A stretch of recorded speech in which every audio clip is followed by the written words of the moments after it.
আসসালামু আলাইকুম। আজকের সামারি বইতে স্বাগত জানাচ্ছি। আজকের বই not today, not today. Not today বইয়ের লেখক মাইক শুলস এবং এরিকা শুলস। মাইক অ্যান্ড এরিকা শুলস হলেন সফল উদ্যোক্তা এবং লেখক।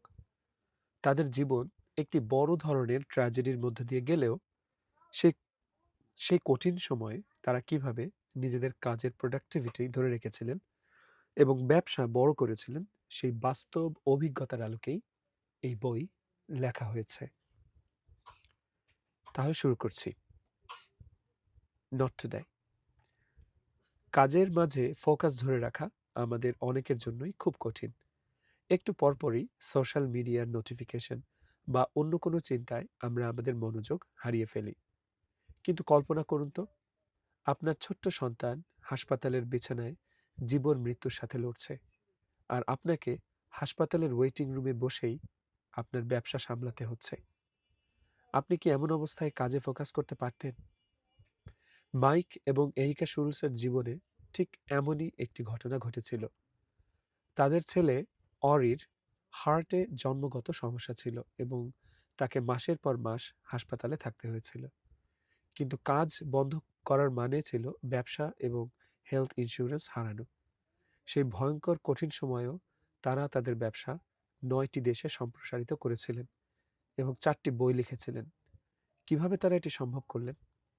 আজকের ভিডিওতে আমরা জানব মাইক এবং এরিকার সেই ৯টি এক্সট্রিম প্রোডাক্টিভিটি বা চরম উৎপাদনশীলতার অভ্যাস সম্পর্কে, যা আপনাকে যে কোনো পরিস্থিতিতে ফোকাসড থাকতে সাহায্য করবে। চলুন শুরু করা যাক।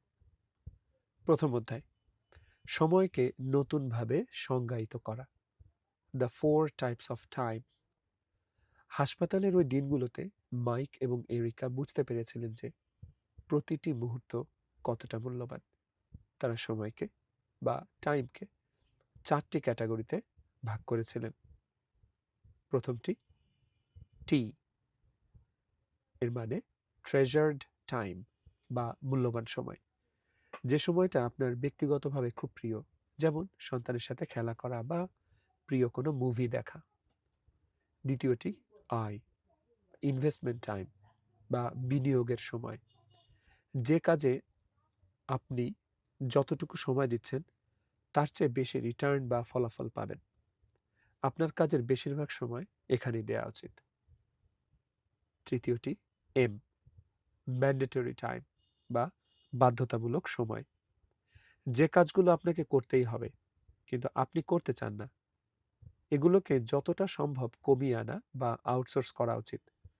যেমন যাতায়াতের সময় আপনি কোনো কিছু শুনে সেটিকে ইনভেস্টমেন্ট টাইমে রূপান্তর করতে পারেন। এবং সর্বশেষ ই, এমটি টাইম, খালি বা নষ্ট সময়, ওয়েব সার্ফিং বা সোশ্যাল মিডিয়ায় অকারণে স্ক্রল করা, এই সময়টা পুরোপুরি বাদ দিতে হবে। দ্বিতীয় অভ্যাস, দ্বিতীয় অধ্যায়, অভ্যাস নাম্বার ১ বা প্রথম অভ্যাস,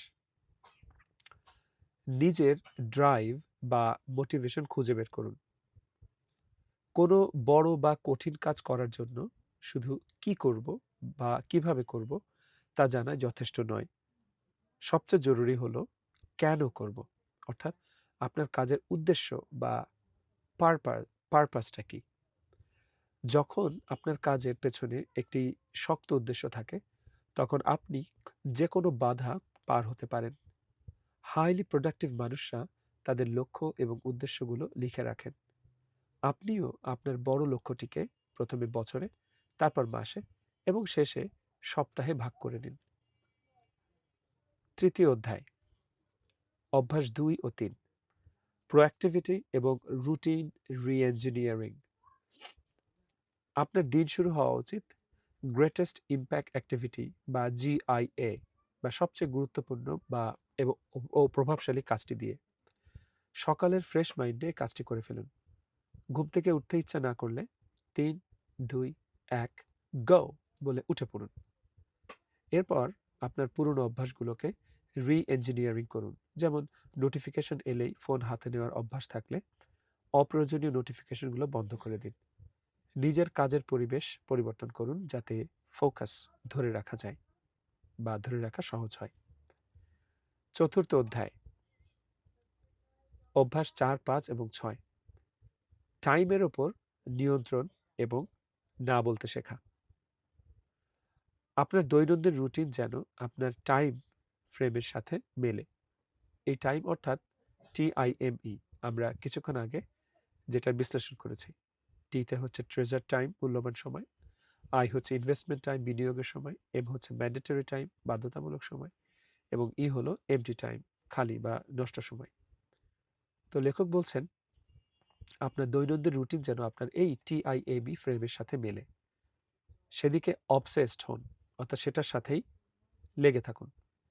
ইনভেস্টমেন্ট টাইম বাড়ান, ম্যান্ডেটরি টাইম কমান এবং এমটি টাইম শূন্যের কোঠায় নামিয়ে আনুন। সবচেয়ে গুরুত্বপূর্ণ অভ্যাসগুলোর একটি হলো না বলা। কেউ যদি এমন কোনো কাজের অনুরোধ করে যা আপনার ইনভেস্টমেন্ট টাইমের সাথে মেলে না, তবে শক্তভাবে না বলতে শিখুন। পাশাপাশি প্লে হার্ড টু গেট নীতি মেনে চলুন। সব ইমেইল বা মেসেজের সাথে সাথে রিপ্লাই দেওয়ার দরকার নেই। মানুষকে বুঝতে দিন যে আপনি সবসময় অ্যাভেলেবল নন। নির্দিষ্ট সময়ে এগুলো চেক করুন। পঞ্চম অধ্যায়, অভ্যাস 7 ও 8, দ্য জোনে প্রবেশ করা এবং এনার্জি ধরে রাখা। দ্য জোন হলো কাজের সেই অবস্থা যখন আপনি বাইরের সব ডিস্ট্রাকশন ভুলে পুরোপুরি ডুবে যান। এই জোনে ঢোকার জন্য স্প্রিন্ট মেথড ব্যবহার করুন। 20 থেকে 90 মিনিটের জন্য একটি টাইমার সেট করুন এবং এই সময় শুধু একটি নির্দিষ্ট কাজেই ফোকাস করুন। এরপর ছোট্ট একটি ব্রেক নিন।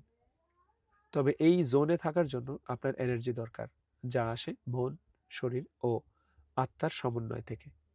মনকে শান্ত রাখতে প্রতিদিন একই নাস্তা করার মতো ছোট সিদ্ধান্তগুলো ফিক্স করে নিন। শরীরকে ঠিক রাখতে পুষ্টিকর খাবার, ঘুম এবং ব্যায়াম করুন। আর আত্মার শান্তির জন্য ট্রেজার টাইম বা মূল্যবান যে সময় কাটান, অর্থাৎ প্রিয়জনের সাথে সময় কাটানো, মুভি দেখা, কোথাও ঘুরতে যাওয়া ইত্যাদি।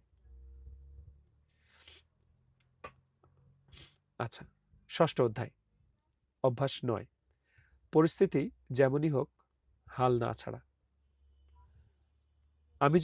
অরি যখন 5.5 বছরের, তখন তার হার্ট ট্রান্সপ্লান্ট করা হয়, কিন্তু তার শরীর সেটি গ্রহণ করেনি এবং সে মারা যায়।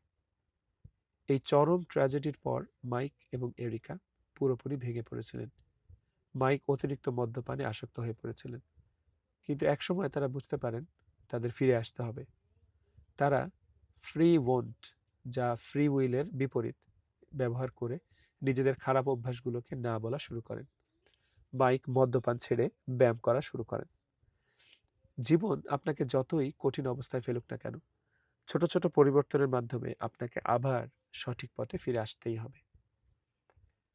তো এই ছিল আজকের বই। শেষ করছি উপসংহার দিয়ে। এক্সট্রিম প্রোডাক্টিভিটি কোনো জাদু নয়, এটি মূলত নিজের সময়, TIME এবং ফোকাসের সঠিক ম্যানেজমেন্ট। মাইক এবং এরিকার এই 9টি অভ্যাস প্রমাণ করে যে জীবনের সবচেয়ে কঠিন এবং হতাশার মুহূর্তগুলোতেও যদি আপনার ওয়াই বা উদ্দেশ্য পরিষ্কার থাকে এবং আপনি সঠিক রুটিন মেনে চলেন, তবে আপনি যে কোনো অসম্ভবকে সম্ভব করতে পারবেন।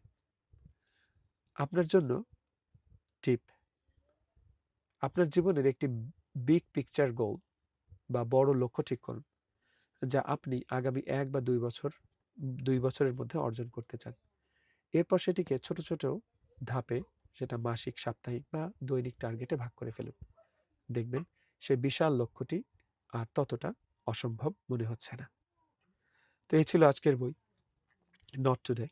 আশা করছি আপনাদের ভালো লেগেছে এবং TIME এই ফ্রেমটি আপনাদের জীবনে একটা ইতিবাচক পরিবর্তন আনবে।